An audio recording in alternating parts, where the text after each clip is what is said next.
जुग मोनथामनि आगोल बाथौ धोरोमा माबायदिमोन नोंथांमोना एसे गोसोखां। बर'फ्रा ओरैसो फुजियो गोबां धरननि जायोमोन बिसिंखल। हेलौ मानगोनां रायजो राजा आरो लोगो नोंथांमोन, दिनै आं नोंथांमोननो गोदान भिडिअ लानानै फैदों आरो बे गोदान भिडिअआनो जाहैबाय जोंहा मानव गेदेर खाम्फा बरगयारि सारा दिनै रोखा रोखा खेंफोरथि होफैदों, रोखा रोखा बाथ्रा बुंनायखौ जों नुनो मोन्दों। बे 2025 नि इलेक्सनाव जे खाम्फा बरगयारि सारा BJP UPPL कंग्रेसन बेफोराव जगदान जायाखै। जोंहा खाम्फा बरगयारि सारा BPF दोलोआवनो दं आरो BPF नि जानानैनो गोबां खामानि मावबावनांगौ दं होननानै जोंहा खाम्फा बरगयारि सारा बुंदों। आरो लोगोसे फारसेथिं जोंहा खाम्फा बरगयारि सारा धोरोमनि माखासे बाथ्रा बुंदों आरो बे धोरोमनि बाथ्राफ्रा मा मा नोंथांमोननि थाखाय गोजोनथाव खौरां जानो हागौ। स' नोंथांमोना बेखौ भिडिअखौ जोबजासे नायबानो जाबाय आरो जोबनायाव नोंथांमोना कमेन्टनि गेजेरजों फोरमायहरबानो जाबाय। अब्ला आङो खाम्फा बरगयारि सारनि बिबुंथिखौ आङो स्क्रिनाव होबाय। स' नोंथांमोना नायग्रोबानो जाबाय। एम आरो MCLA साब्रै UPPL नि नेताफ्रा थाबैनो BPF आव जगदान जागोन। जोङो गोबां बोसोर आन्दलन खालामबाय बर' हारिया। बे समाव मा जादों, जोंनाव रागा जोंनाय, गिनाय, बोराबनाय, खारखोमानाय, बागदावनाय बेबायदिसो परिस्थिति नङामोन होनबा। नै मिलिटारि फैगौनो, नै पुलिस फैगौनो, नै उमुगा ओरै जाबायनो रावनिबो गोसोआव खुसि गैयामोन। मोसानाय गैलामोन जोंनाव, गेलेनाय गैलामोन जोंनाव, सावरि बादालि जानोबो ओंखारनो हालामोन जोंनाव। हाबा हुखा जायोब्लाबो स्रोद स्रोद जाखोमानांनाय जादोंमोन। जोंनि गथ' गथायफ्रा गोसो होसाबनानै स्कुल कलेजाव थांनो परिस्थिति गैयामोन।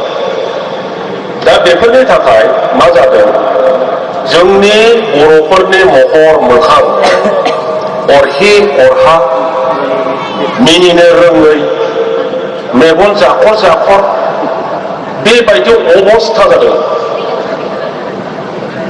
नाथाय दिनै गोदान मोनसे परिस्थिति फैदों जोंनि बे हालामाव आरो बे समाव बेखायनो जोङो बर' हारिया, जों जे बुङो मोनसे गिदिर हारि, बर' हारि गिदिर हारि, गेरेमसा हारि दानायनि जि जोंनि साननाय, बे साननायखौ जाफुंहोनो थाखाय धोरोमनिफ्राय लानानै शिक्षा, अर्थनीति, जोंनि साननाय हनाय, जोंनि गेलेनाय, मोसानाय, खननाय, दामनाय देनाय समग्र फिल्डआवनो दिनै मोनसे दाफुंनायनि खामानि सोलिबाय थादों।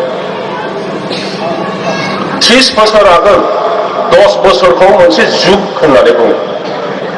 जुग मोनथामनि आगोल बाथौ धोरोमा माबायदिमोन नोंथांमोना एसे गोसोखां। जोंनाव मन्दिर गैयामोन, गोबां खोथा दान्थे दुन्थे जालायोमोन। फारौसो हाथारनांगौ, दाउसासो हाथारनांगौ, बोरमासो दाननांगौ, अमासो दाननांगौ, मन्दिर लुनो बेबायदि गैया, बर'फ्रा ओरैसो फुजियो गोबां धरननि जायोमोन बिसिंखल। नाथाय दिनै बे बाथौ धोरोमा बबे पर्यायसिम सफैखो जोंनि मेगनावनो, नङा होमबा? दिनै बाथौ धोरोमा बिराद सुन्दर मोनसे धोरोम जाबाय आरो बेखौ जोङो फोसाबबावगोन।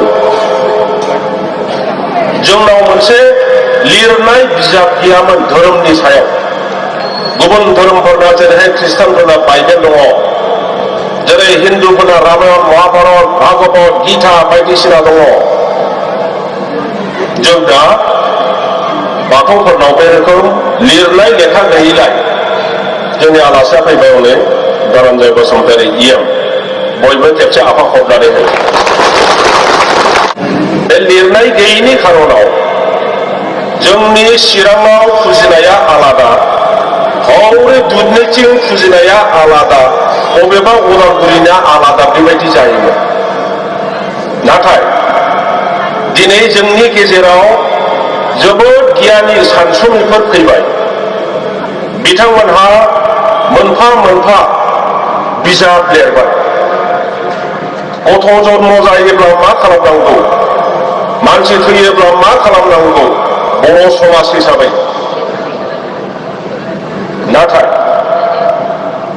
दिनै गोदान मोनसे परिस्थिति फैदों जोंनि बे हालामाव आरो बे समाव बेखायनो जोङो बर' हारिया जों जे बुङो मोनसे गिदिर हारि बर' हारि गिदिर हारि गेरेमसा हारि दानायनि जि जोंनि साननाय बे साननायखौ जाफुंहोनो थाखाय धोरोमनिफ्राय लानानै शिक्षा अर्थनीति जोंनि साननाय हनाय जोंनि गेलेनाय मोसानाय खननाय दामनाय देनाय समग्र फिल्डआवनो दिनै मोनसे दाफुंनायनि खामानि सोलिबाय थादों। अब्ला मानव गेदेर रायजो राजा आरो लोगो नोंथांमोना थारैनो खोनाखाबाय जों मानव गेदेर खाम्फा बरगयारी सारनि बिबुंथिखौ। स' खाम्फा बरगयारी सारा दिनै मा बाथ्रा बुंखो UPPL BJP आरो कंग्रेसखौ जोंहा खाम्फा बरगयारी सारा मा बुंखो आरो BPF नि बागै मा बाथ्रा बुंखो आरो लोगोसे धोरोमनि बेलायाव बिथाङा मा बाथ्रा बुंखो स' नोंथांमोना थारैनो खोनाखाबाय आरो बुजिखाबाय आरो मा बुजिनो मोनखो नोंथांमोना बेखौ कमेन्टनि गेजेरजों फोरमायहरबानो जाबाय आरो नोंथांमोना पलिटिकेलनि फारसे नोंथांमोना कमेन्ट खालाम आरो फैबाय थानाय BTR BTC इलेक्शनाव जे नोंथांमोननि कमेन्टखौ फरायनानै जों बयबो रायजो राजाफ्रा बुजिलायनानै जाहाथे सासे मोजां दैदेनगिरिखौ BTR बा BTC नि सिफ खालामनो हायो आरो लोगोसे बे सिफआ जोंनि बर' हारिनि थाखाय खामानि मावगोन NDB फोरनि थाखाय खामानि मावगोन आरो NDB नि दैदेनगिरि रन्जन दैमारी सारजों लोगोसे NLB नि एम्बाथा सार बिसोरनि थाखाय खामानि मावगोन बेबायदि लिडारखौ जों सायख'नानै जाहाथे नोंथांमोना भटखौ होयो। अब्ला आं दिनैनि भिडिअखौ बेखिनियावनो फोजोबबाय। भिडिअखौ मोजां मोनदोंब्ला लाइक खालाम आरो चेनेलखौ मोजां मोनदोंब्ला साबस्क्राइब खालामनानै होबानो जाबाय।